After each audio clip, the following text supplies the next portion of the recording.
Okay, so tayo po ay mag-aaral ngayon ng salita ng Diyos at ito po yung isang bagay na dapat maintindihan ng marami sapagkat maraming mga Kristiyano na hindi po alam itong truth na ito. Kaya bilang pag-aaral po natin sa strong foundation ng isang believers in Christ, kailangan maunawaan po natin itong bagay na ito dahil kapag naintindihan po natin ito, pahalagahan po natin yung ating ugnayan sa ating Panginoon. So, right now, ang ating pong pag-uusapan ngayon, the revelation of word of faith for salvation.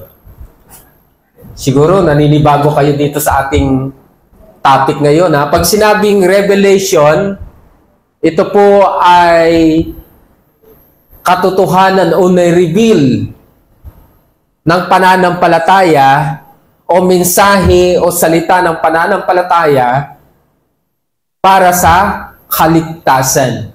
Kasi maraming mga Kristiyano nagsasabi, basta ako ay ligtas. Basta ako may pananampalataya ako, pero hindi niya naiintindihan kung ano ang ibig sabihin ng pananampalataya. Kaya po, sa gabing ito, pag-uusapan natin yung word of faith for salvation o mensahe o pahayag ng pananampalataya para sa kaligtasan. Okay? Alam ba ninyo na merong revelation ang pananampalataya para sa kaligtasan? Na ito ay hindi alam ng marami?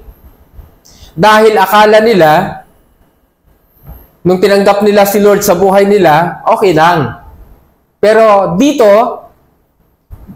ipinapakita po dito kung ano yung mensahe ng pananampalataya para sa kaligtasan ng tao. Amin po ba? Alright. Sabi po dito, sa ating pong introduction, for by grace, you have been saved by faith.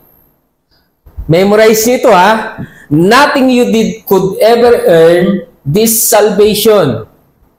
For it was the love gift from God that brought us to Christ. So no one will ever be able to boast, for salvation is never a reward for good works or human striving. Sa NIV version, sabi niya, for it is by grace you have been saved through faith. No, sabi po, sa pamamagitan po ng biyaya, tayo ay naligtas sa pamamagitan ng ano? Pamamagitan ng ano? Pananampalataya. Ang biyaya po ng ating Panginoon, yung grace, oo, powerful po ang grace. Through grace, may experience mo yung salvation, kaya lang, ang kailangan mo, pananampalataya. Ngayon, ang ating pinag-uusapan ay the word of faith for salvation. O ang mensahe ng pananampalataya o ang pahayag o kapahayagan ng pananampalataya para sa kaligtasan. So, ibig sabihin, mayroong kapahayagan o mensahe ang pananampalataya para sa kaligtasan. Hello?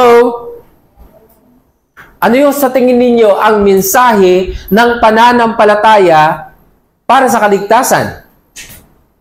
Base sa ating binasa, for by grace you have been saved through faith. Ang tanong ko, yung bang grace ay mensahe ng pananampalataya?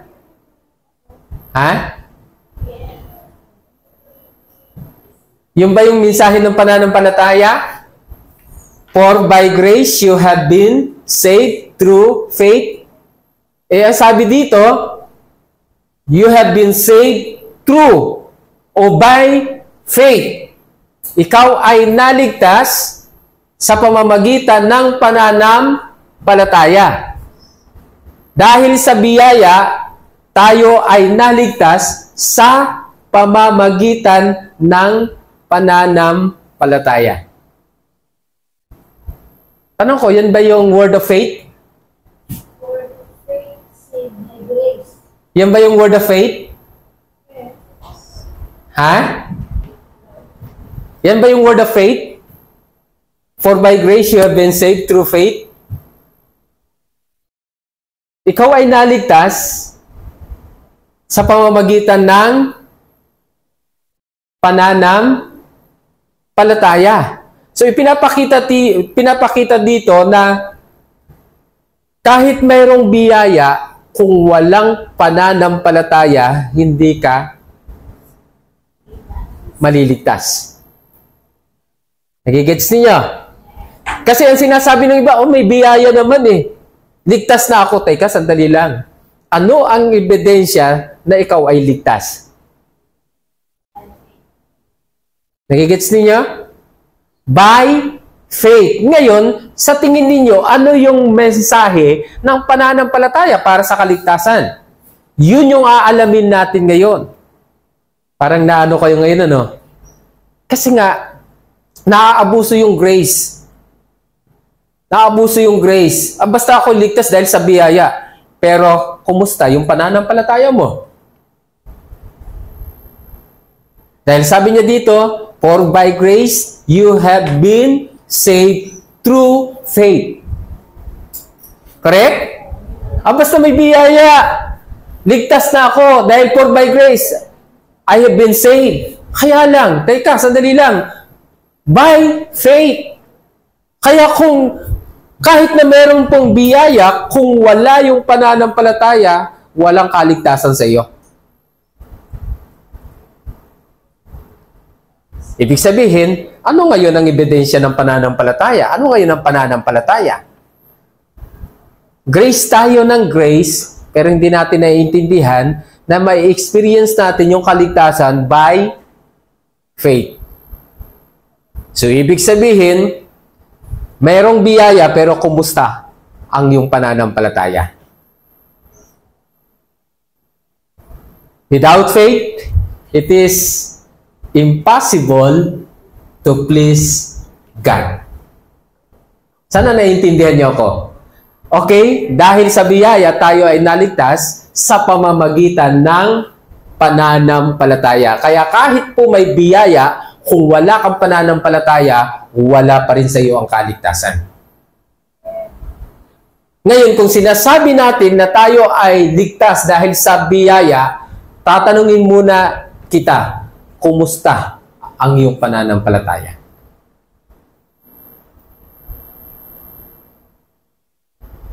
Natahimik tayo, no? Okay, now, sabi dito sa Romans chapter 10, simulan natin ang 8. But what does it say? The word is near you, in your mouth and in your heart. That is the word of faith which we preach. Tindi nito, ha? Sabi po ng kasulatan, ang salita ng Diyos ay malapit sa iyo, nasa bibig at sa puso mo. Tama ba? Ito'y walang iba kundi ang pananampalataya, sabi ni Paul, na ipinapangaral namin sa inyo. Ngayon, sabi po niya dito sa verse, alamin po natin yung word. Ang ibig sabihin po ng word, kaya nga po revelation of faith for salvation. Kasi yung salitang word ay, sa Greek word ay rema. Na ang ibig sabihin ng rema ay saying, declaration, message, command, report, promise, matters, business, teaching, and word. So pag sinabing word, ito ay deklarasyon. Ito ay mensahe. Ito ay command, utos. Ito ay pangako. Ito ay katuruan o salita ng pananampalataya. Kaya sabi doon, babalikan natin yung ating verse kanina, for by grace you have been saved through faith. Ngayon, ano ang mensahe ng pananampalataya? Sabi po dito, yung word ay deklarasyon, ito ay mensahe, ito ay salita, ito ay report o pangako. Sabi dito, word of faith. Take note declaration of faith. So, ibig sabihin, yes, true faith. Pero ang tanong, kumusta yung mensahe? Kumusta yung deklarasyon ng pananampalataya mo? Nasaan yung declaration ng pananampalataya mo? Yun yung hinahanap natin ngayon. Yun yung mensahe o yun yung kapahayagan ng pananampalataya na dapat makita sa buhay natin. Totoo, for by grace, you have been saved. Pero what is the declaration of faith?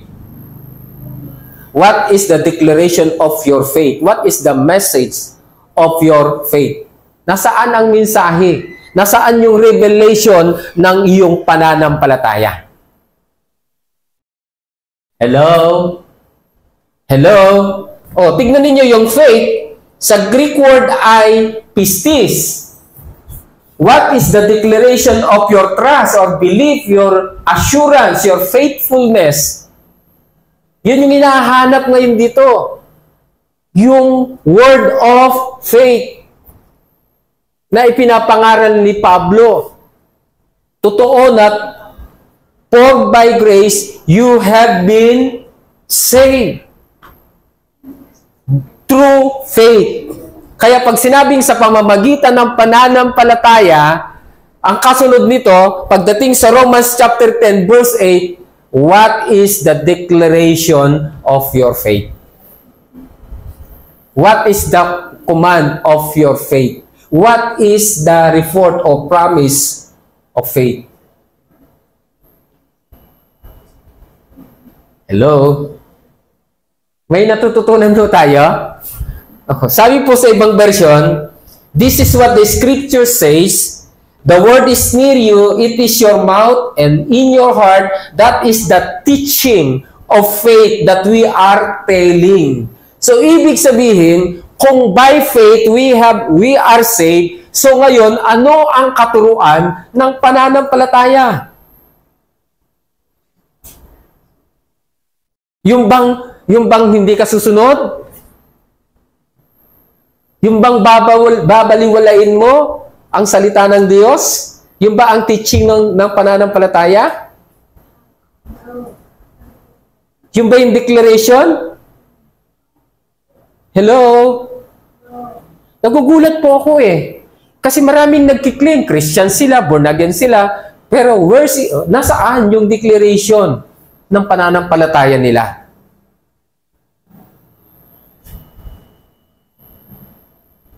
Walang question na for by grace, we have been saved, but kumusta yung pananampalataya mo? Kumusta yung faith? Ano yung faith? Faith is the substance of things hoped for and the evidence of things not seen. And without faith, it is impossible to please God. Bakit ganun yung sinasabi? Without faith, it is impossible to please God. Kasi ang pananampalataya may katuruan. Ang pananampalataya may deklarasyon. Ang pananampalataya merong revelation. Ang pananampalataya merong mensahe. Kaya dapat kung tayo po ay naligtas dahil sa pamamagitan ng biyaya o tayo ay naligtas sa pamamagitan ng pananampalataya, nasaan ang ebidensya ng iyong pananampalataya? Yun yung pinupunto po dito. Are you listening? Kasi tatanungin ko kayo, sino sa inyo may pananampalataya dito? Taas ang kamay. Ha? Nasaan ang ebidensya?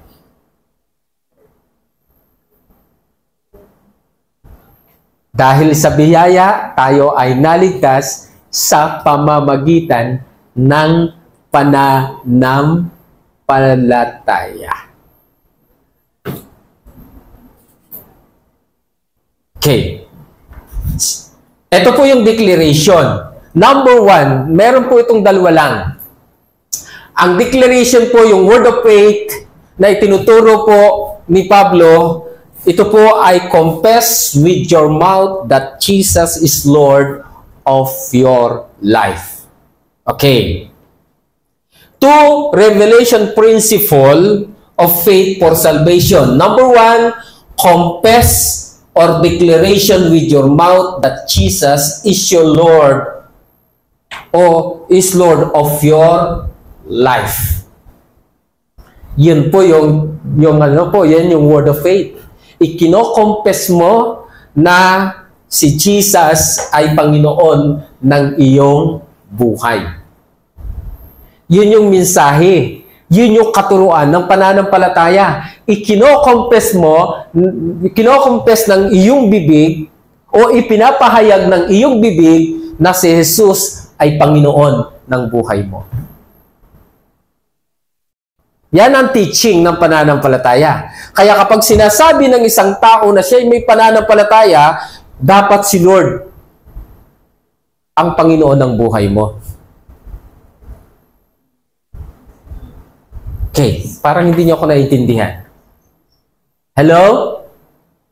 Dapat si Lord ang Panginoon ng buhay mo. Tignan niyo, sabi niya sa Romans 10:9, itutuloy natin, that if you confess with your mouth the Lord Jesus and believe in your heart that God has raised Him from the dead, you will be saved. So, ang unang katuruan ng pananampalataya o yung word of faith is confess with your mouth that Jesus is Lord of your life. Tatanungin ko uli kayo, yan ba ang pananampalataya ninyo? Na si Jesus ay Panginoon ng iyong buhay? Hello?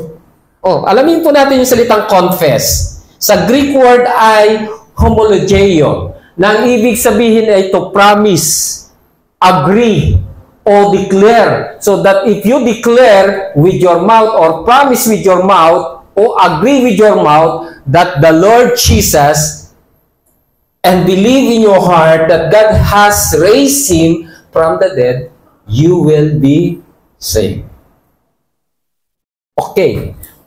Alam na alam ninyo kung anong ibig sabihin ng Lord. Anong ibig sabihin ng Lord? Sa Greek word ay Kyrios. Master, owner, supreme authority. Kaya sabi dito sa ating pinag-uusapan that if you confess with your mouth that Jesus is your master, Jesus is your owner, He is your supreme authority, and believe in your heart that God has raised Him from the dead, then you will be saved. Dito malinaw kung ano yung word of faith. Kailangan idinideclare mo, ipinapangako mo, sumasang-ayon ka na si Jesus ang owner ng buhay mo. Na si Jesus ang master ng buhay mo. Ang katanungan, siya ba talaga yung owner ng buhay natin?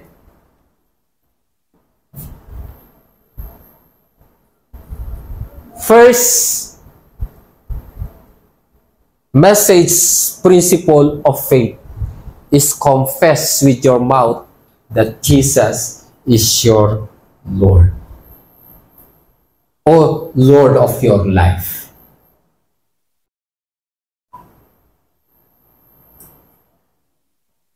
Kita ninyo? Yes, for by grace you have been saved through faith. And tanong, what is the teaching of faith? Confess with your mouth that Jesus is your Lord, is your master, is your owner. Kung hindi ito nangyayari sa buhay mo, That is not faith. That is assuming. Nag-a-assume ka lang na meron kang pananampalataya. Kasi ang teaching ng pananampalataya, declare, agree, promise that He is the Lord of your life. Amen po ba? Tignan ninyo sa TPT, ang liwanag. What is God's living message? Ano ang buhay na mensahe ng Diyos? It is the revelation of faith for salvation. Ano daw yung buhay na mensahe ng Diyos?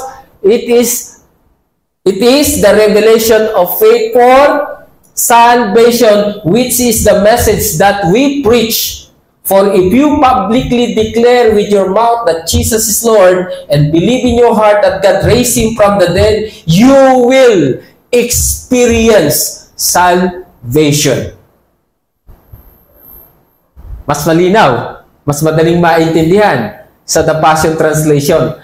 It is the revelation of faith for salvation. What is the revelation of faith for salvation? That if you confess with your mouth that Jesus is Lord and believe in your heart that God raised Him from the dead, you will experience salvation.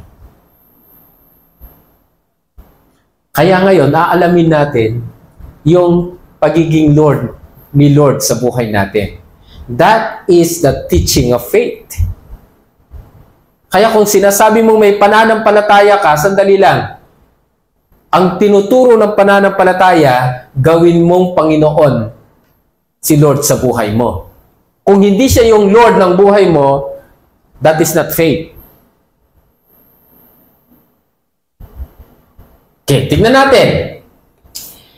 If you say Jesus is Lord, you are acknowledging His authority over you as well as your responsibility to obey Him. There is no such thing as lordship without obedience. Kaya kung siya yung owner mo, kung siya yung master mo, obligadong susundin mo siya. Dahil siya yung Lord mo eh. Susundin ng buhay mo ang Panginoon. Hindi ikaw yung masusunod. Abay, could you imagine? Araw ng linggo, ikaw yung nasusunod. Lord, sa susunod na ako ng linggo a-attend. Teka, sandali lang. Siya pa talaga yung owner ng buhay mo o ikaw? Nagigets niyo? Simpleng halimbawa po yun. Pag araw ng linggo, sasabihin mo, Lord, sa susunod na linggo ako, wala ako sa mood. Hindi ako pupunta ng church. Ang tanong, pananampalataya ba yan? Hello?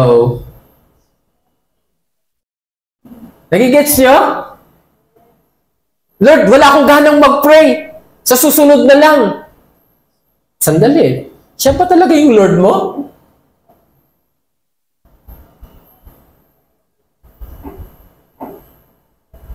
Lord, sa linggo na lang ako pupunta. Hindi ba hindi ako pupunta kahit hindi ako pupunta ng midweek. Siya ba talaga yung Lord mo? Ikaw yung nasusunod, hindi si Lord ang nasusunod. Are you listening? Sumasang-ayon ka eh. I-declare mo na siya yung Lord ng buhay mo, tapos sasabihin mo kay Lord, Lord, hindi ako pupunta sa gawain ngayon. Busy ako. Tapos sasabihin mo, you are saved. Samantalang inahanap ng Panginoon yung declaration, yung revelation ng pananampalataya. Kaya nga, for by grace, you have been saved by faith. May natututunan kayo? May natututunan tayo? Okay, tuloy natin. Sabi pa niya dito, if Jesus is Lord, He must receive first priority in your life. He is above every other love and every other loyalty. He is above every goal, dreams, and ambition. You cannot be a disciple and say, Lord, first, let me. He must be first in everything. Otherwise, He is not truly a Lord of your life, regardless of what you are saying. Regardless of what you say. Nakikita na po natin? May problema yung pananampalataya natin. May problema yung pananampalataya ng karamihan sa atin. They are declaring by grace, you have been saved, but where is your faith?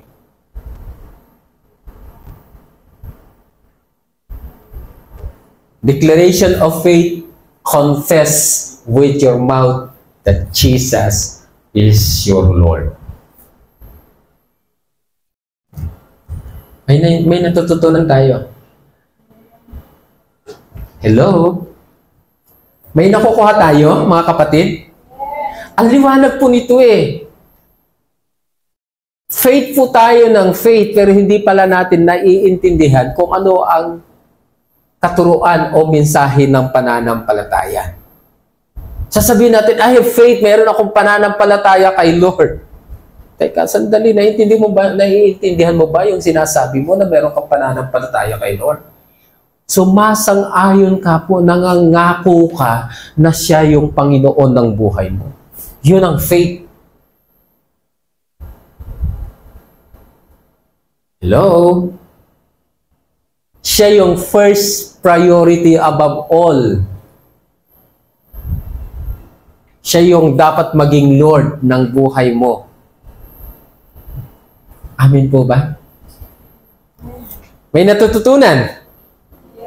Kaya kahit na sabihin mo pa na meron kang reliyon o meron kang mga churches na inaatinan, kung hindi siya yung Lord ng buhay mo, hindi mo may experience yung kaligtasan. Kasi yun yung prerequisite eh. For by grace you have been saved through faith. Are you listening? Hello? Then, tuloy natin. Sabi nga dito, kaya pagdating sa Luke 6:46, ito yung rebuke ng ating Panginoon doon sa mga taong nagsasabi ng Lord, Lord, Lord. Sabi niya, what good does it for you to say, I am your Lord and Master, if what I teach you is not put into practice? Bakit ninyo ako tinatawag na Panginoon? Panginoon, gayong hindi naman ninyo sinusunod ang mga sinasabi ko. Tindi, no? Question ni Lord yun sa mga taong nagsasabing, Lord, ikaw ang Lord ko, ikaw yung Panginoon ko, pero itong mga taong nagsasabi na ikaw ang Panginoon ko, hindi naman nila ginagawa yung sinasabi ni Lord, tinatanong sila ni Lord ngayon, bakit ninyo ako tinatawag na Panginoon, Panginoon? Are you listening? Bakit niyo ako tinatawag na Lord, Lord? Hindi naman niyo ginagawa yung sinasabi ko. Ano ba yung sinasabi ni Lord sa atin? Na siya yung master, siya yung owner, siya yung mayroong supreme authority sa buhay mo. Bakit hindi niyo sinusunod yan? Bakit yung gusto mo pa rin yung sinusunod mo? Hello? Nagigets ninyo? And then sabi pa niya dito, you cannot call him Lord and then start making excuses for not obeying him. You cannot claim that he owns you and then go ahead and do whatever you please. Mabigat ito. Bakit yun? Mahirap sabihin na sa Panginoon na talagang Panginoon mo siya, Lord mo siya, pero magdadahilan ka naman. Gagawa ka ng dahilan para hindi lang susunod. Nagigets ninyo? Kita ninyo? Matindi yung declaration ng faith. Matindi yung word of faith. Declare, confess with your mouth that Jesus is your Lord. Mabigat yun. Kaya kung hindi si Lord yung Lord ng buhay mo, that is not faith. Kaso sabi niya, for by grace you have been saved by faith.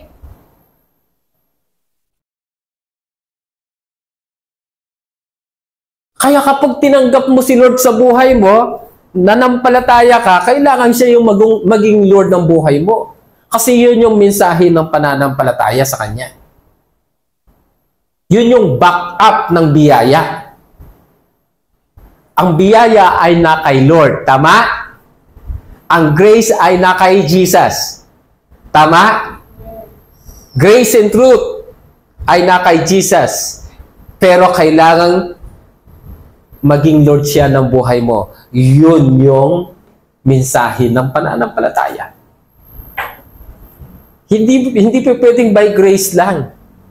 Tapos hindi ka susunod. Hindi pa pwedeng by grace lang pero hindi siya yung owner ng buhay mo. Magkasama yan. Amin po ba? Hello? Huwag mo siyang tawaging Lord pero nag-i-excuse ka naman, Lord.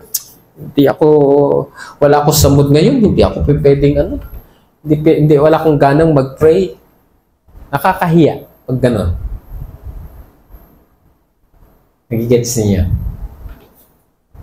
Bakit ang tatahimik natin?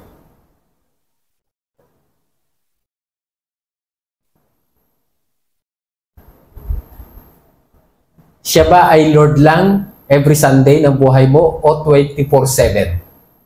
Every day? Again, ulitin ko. Siya ba ay Lord ng buhay mo every Sunday or 24/7 every day? Kayo nagsabi niyan. Pero totoo ba yun ang nangyayari sa buhay natin? Mabigat na. Yun ang declaration ng pananampalataya eh. Dapat 24/7 everyday na siya yung Lord ng buhay mo. That is faith. Pero, ang masakit, tuwing linggo lang. Hindi pa nga buong linggo eh. Are you listening? Ba't parang tahimik ninyo? And then sabi pa niya dito, in the kingdom of heaven, there is no such thing as weekend citizen. You do not follow him one time and not another depending on your preference. Pag sinabing preference, nakadepende sa iyong kagustuhan. Okay? And then sabi niya dito, if Jesus is Lord, you cannot live for Him on Sunday and for yourself the rest of the week. Jesus is either Lord of all or He is not Lord of all. Hindi siya pwedeng tuwing Sunday lang siya maging Lord ng buhay mo.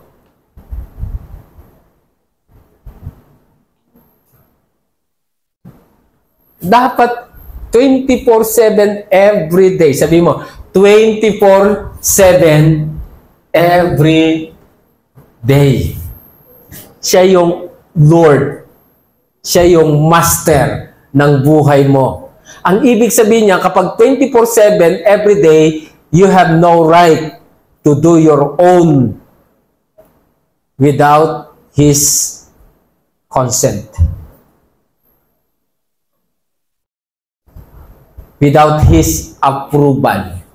Wala kang karapatan na gagawin ng isang bagay kung walang approval ng Panginoon. Dahil He is your owner.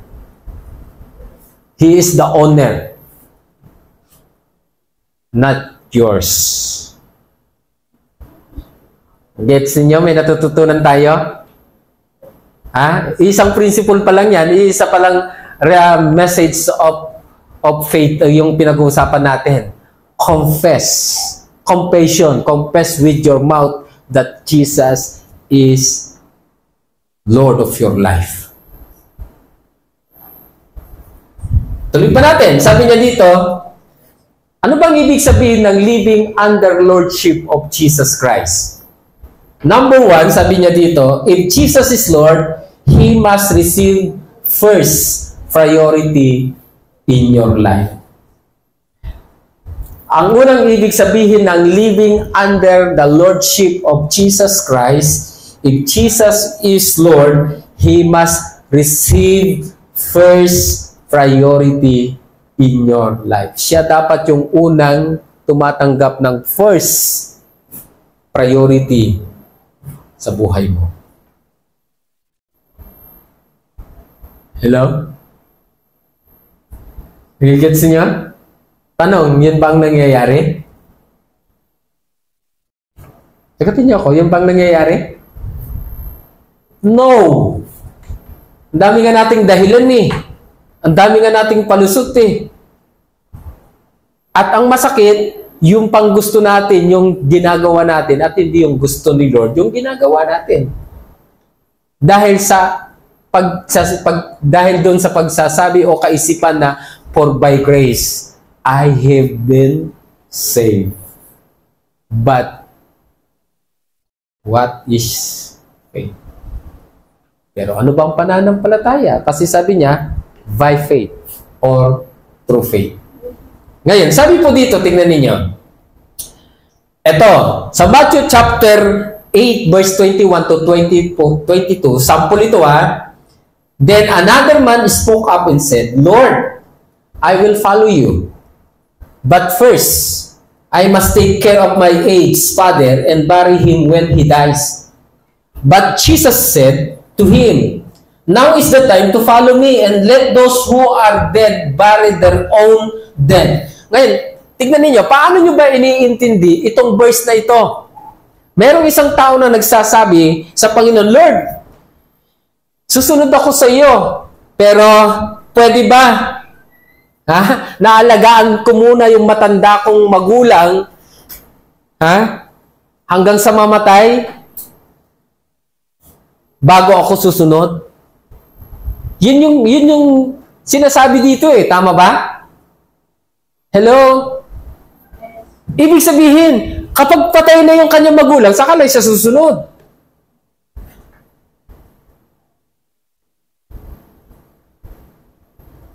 Kapag patay na yung kanyang magulang, saka lang siya magsuserve. Tapusin niyo muna yung pag-aalaga doon sa kanyang magulang bago siya magsuserve. Eh sabi ng Lord, now is the time to follow me. Now is the time to serve. And let the dead bury their own dead. Bigat ano? Minsan, ganun tayo eh, Lord. Bago ako maglilingkod sa iyo, kailangan makapag-ano muna ako, matupad muna yung pangarap ko. Totoo hindi? Yung iba nga, natupad na yung kanilang pangarap na wala na sa paglilingkod eh. Pero sila yung nagsasabi nun, I have decided to follow Jesus. No turning back. No turning back.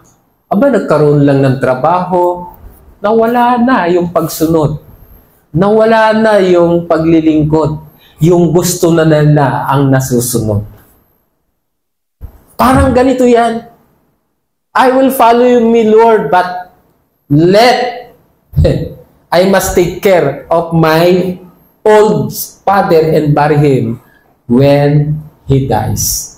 Kaya ang sagot ni Jesus, hindi. Now is the time to follow me. Let those who are dead bury their own dead. Sino sa inyo ang hihintayin niya muna? Parang ganito, Lord, pag nagkaedad na ako, saka ako magsusunod sa iyo, saka ako maglilingkod. Lord, saka na ako magpipitisi kapag matanda na ako. Nagigets ninyo? Kapag ganon, yung sinasabi natin, He is not the owner of your life.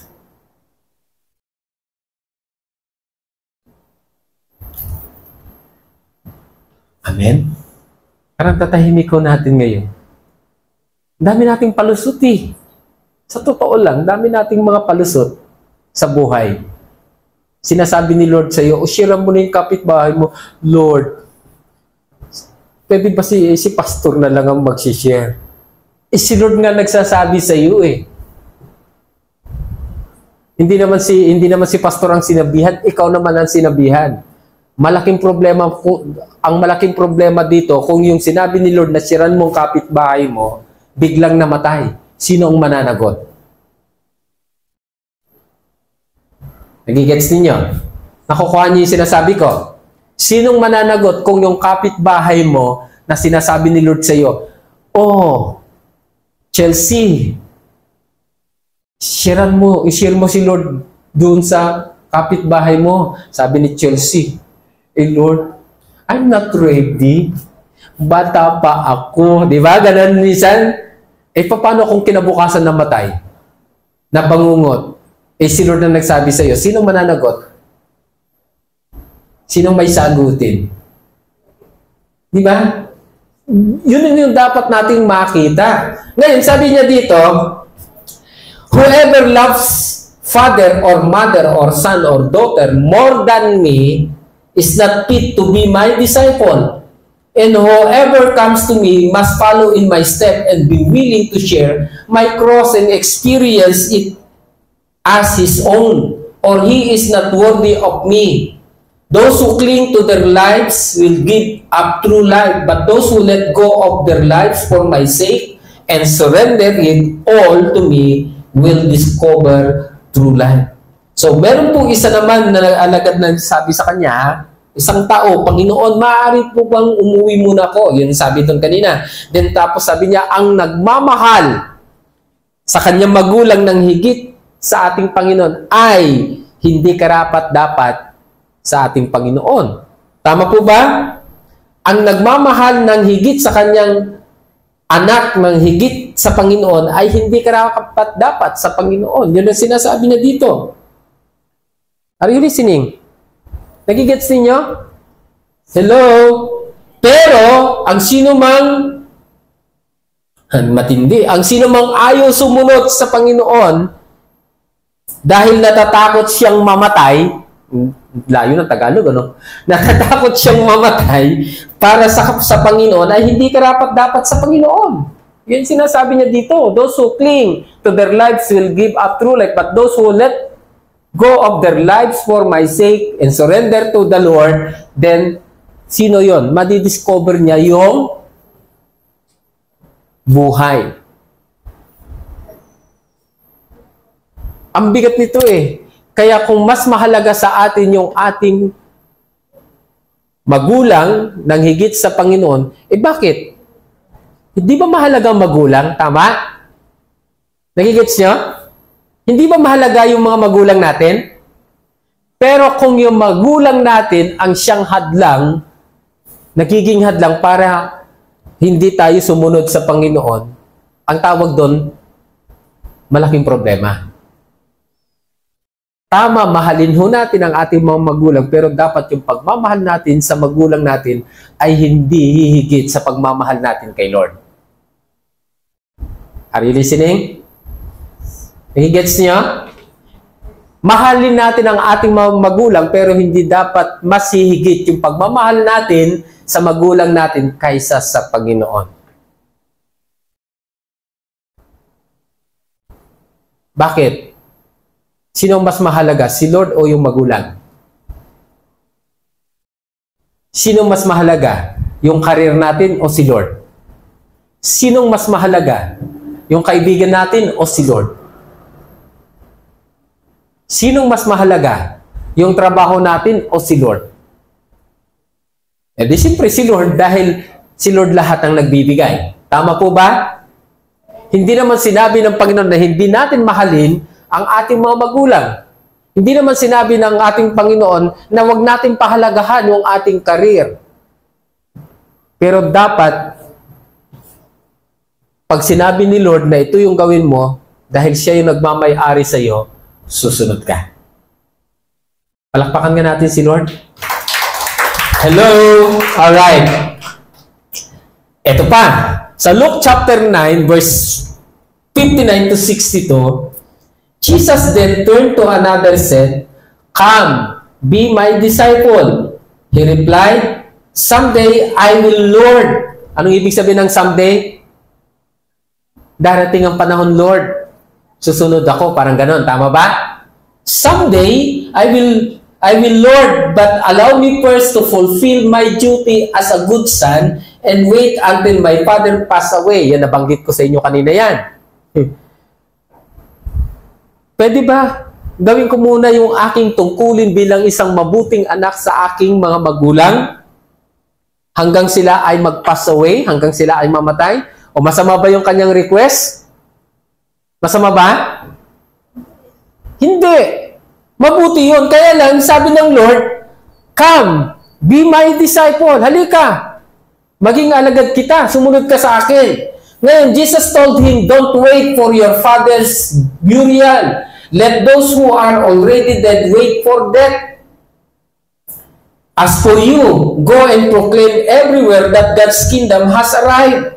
Still another said to him, Lord, I want to follow you too. Mabigat yun. But first, let me go home and say goodbye to my entire family. Jesus responded, why do you keep looking back to your past and have a second thought about following me? If you turn back, you are not fit for God's kingdom. May procrastination palagi, ano? Yun. Susunod ako sa inyo. Pero, pwede ba magpapaalam muna sa aking pamilya bago ako susunod? Paano kung hindi ka pinayagan? Lord, pupunta ako, susunod ako sa iyo, pupunta ako ng church, pero magpapaalam muna ako sa magulang ko. Paano kung hindi ka pinayagan ng magulang mo?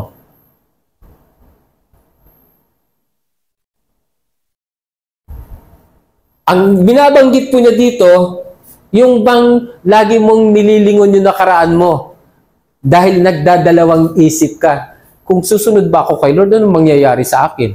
Kung maglilingkod ba ako kay Lord, paano yung aking pangarap? Nangyari ba yun sa inyo? Ha? Nangyari ba yun? Paano yung kabuhayan ko kung susunod ako kay Lord? Ano magiging buhay ko? Paano na yung aking pangarap? Nagkakaroon tayo ng second thought. Pero pag sinabi ni Lord, follow me, hindi dapat tayo magdadahilan. Are you listening? Ang dinidiscuss po natin ay yung pagiging Lord ng Lord sa buhay po natin. Kaya nga, confess with your mouth that Jesus is your Lord. Ang dinidiscuss po natin, dapat siya ang nasusunod sa buhay natin. Dahil yun yung declaration, yun yung message, o yun yung revelation ng pananampalataya for your salvation. Are you listening? Yes, for by grace, you have been saved by faith. At ano yung by faith dito? Confess that with your mouth that Jesus is Lord of your life. Lordship. Dapat si Lord yung maging Lord ng buhay mo. Yun yung matindi sa pananampalataya. Amen. Hello? May natutunan tayo. Anong oras na? 7:17. Gets niyo? May natutunan. Okay. Sabi niya dito, number 2, you cannot call him Lord and then start making excuses for not obeying him. What good does it for you to say, I am your Lord and Master, if you don't put it to practice what I teach you? Let me describe the one who truly follows me and does what I say. He's like a man who chooses the right place to build a house and then lay a deep and secure foundation. When the storm and flood rage against that house, it continues to stand strong and unshaken through the tempest, for the build it wisely on the right foundation. But the one who has heard my teaching and does not obey it is like a man who built a house without laying foundation at all. When the storm and flood rage against that house, it will immediately collapse and become total loss. Which of these two builder will you be? Saan po tayo dito? Sa wise builder o sa foolish builder? Ha? Kasi ang sabi dito ng ating Panginoon, you cannot call Him Lord and then start making excuses for not obeying. Ay, ang liwanag dito, kapag hindi ka sumunod, katulad ka ng isang mangmang na nagtayo ng bahay sa maling lugar. Pag dumating yung bagyo, yung kalamidad, totally na ito ay magko-collapse, masisira. Pero yung isang tao na nakikinig at sumusunod sa ating Panginoon, ginawa niyang Lord si Lord ng kanyang buhay, katulad siya ng isang taong nagtayo ng kanyang tahanan sa proper place, sa tamang lugar. At kahit na dumating ang unos o ang disaster o ang bagyo, hindi ito babagsak. Dahil nasa tamang lugar. So ano yung tamang lugar ng foundation po natin? Dapat si Lord ang Lord ng buhay mo. Pag hindi si Lord ang Lord ng buhay mo, mali yung pundasyon mo. Mali yung pananampalataya mo. Kasi yun ang teaching ng pananampalataya. Confess with your mouth that Jesus is your Lord.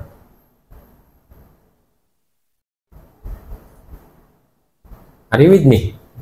Ay natututunan tayo. Hello?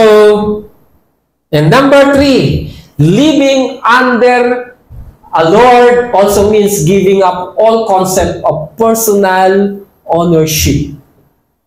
Living under a Lord also means giving up all concept of personal ownership.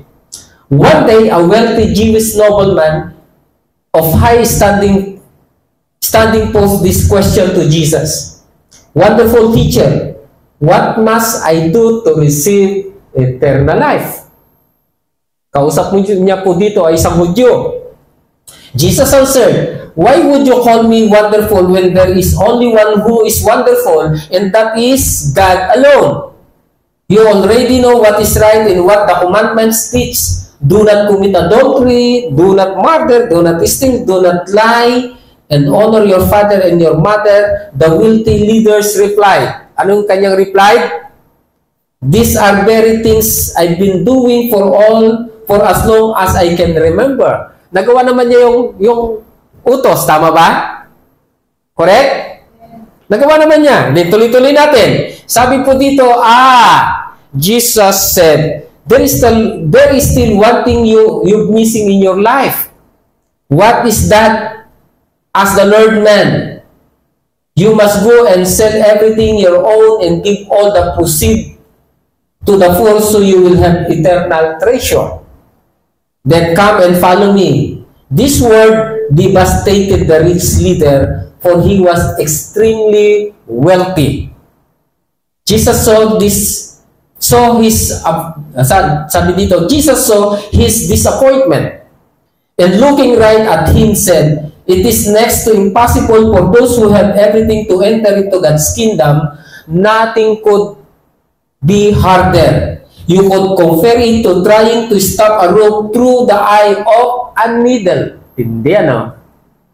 Ano ang naging reaction ng rich leader? Ha? Nalungkot siya, no? Di ba? Grabe yung kanyang kalungkutan. Kasi bakit? Napakayaman niya. Hindi niya kayang ipagbili yung kanyang ari-arian pagkatapos ipamigay doon sa mga dukha. Then right after that, saka siya susunod kay Lord. Mahirap gawin, tama? Tama? So ano pang konteksto nito? Sabi dito, Jesus replied, listen to my word. Anyone who leaves his home behind and chooses God's kingdom over wife, children, parents, and family, it will come back to him many more times in this lifetime and in this age to come. He will inherit even more than that. He will inherit eternal life. Those who heard this said, "Then who can be saved? Sino kayo na maliligtas?" Jesus responded, "What appears humanly impossible is more than possible with God. For God can do what man cannot." So, sino lang makakapagbigay ng kaligtasan? Sino lang? Si Lord lang. Alam ni Lord na hindi kayang sumunod ng tao doon sa ipinapagawa sa Kanya. Kaya nagtanong ngayon, yung nakarinig, sino ngayon ang maliligtas? Ang imposible sa tao, posible lang sa Diyos. That is the context. Dahil alam ni Lord na hindi kayang maligtas ng tao sa pagsunod doon sa kautusan. Hindi niya kayang gawin yon.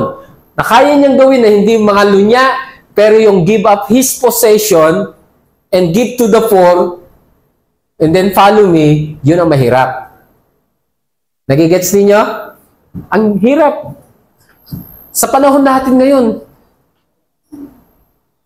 ang kalaban ng ating Panginoon ay yung ating career. Yung ating trabaho. Kawalan ng pananampalataya. Yan yung nangyari dito sa rich man eh. Kawalan ng pananampalataya. Hindi niya kayang i-give up ito. Then, para sumunod kay Lord. Pero ang sinasabi ni Lord, yan ang katotohanan. Yung imposible sa inyo, posible lang sa Diyos. Gusto mo maligtas? Give up everything. Amin po ba? Hello? May naiintindihan tayo? May natutunan?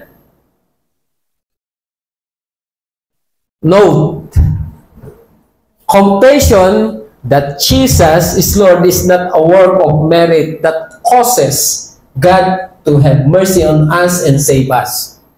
It is not something else added to faith which man must do to be saved. It is evidence that faith is real. Faith working in the heart will cause the mouth to speak and confess Christ. Hindi talaga sa pamamagitan ng sarili nating performance para tayo ay mapatawad sa ating mga kasalanan at tayo ay maligtas. Tama po ba? Hello? Ang sabi pa dito, faith without confession is defective. Compassion without faith is useless. Again, ulitin ko. Faith without confession is defective. Ano yung confess natin? That Jesus Christ is Lord. Kaya ang pananampalataya na walang deklarasyon, na hindi sumasang-ayon na si Jesus ang kanyang Panginoon, defective yung kanyang pananampalataya. At yung compassion naman, na walang pananampalataya, yung declaration na siya yung Panginoon, pero walang pananampalataya, walang kwenta. Yun yung sinasabi dito. Are you listening? Nagigets natin? Kaya, magkasama palagi yung faith at saka yung compassion. Ebidensya ng pananampalataya, ikinocompess mo na si Jesus ang Panginoon ng buhay mo. Siguro hanggang dito lang tayo sa unang word ng pananampalataya. Itutuloy na lang natin sa susunod, yung pangalawa. Amin po ba? May natutunan tayo? Hello? So, for by grace, you have been saved through faith. And what is the teaching of faith? That if you confess with your mouth that Jesus is Lord, and believe Him, that God raised Him from the dead, you will experience salvation. Pero isa lang muna yung ating diniscuss sa gabing ito. May natutunan tayo? Ngayon, tatanungin ko po kayo, sigurado ka ba na si Jesus ang Panginoon ng buhay mo?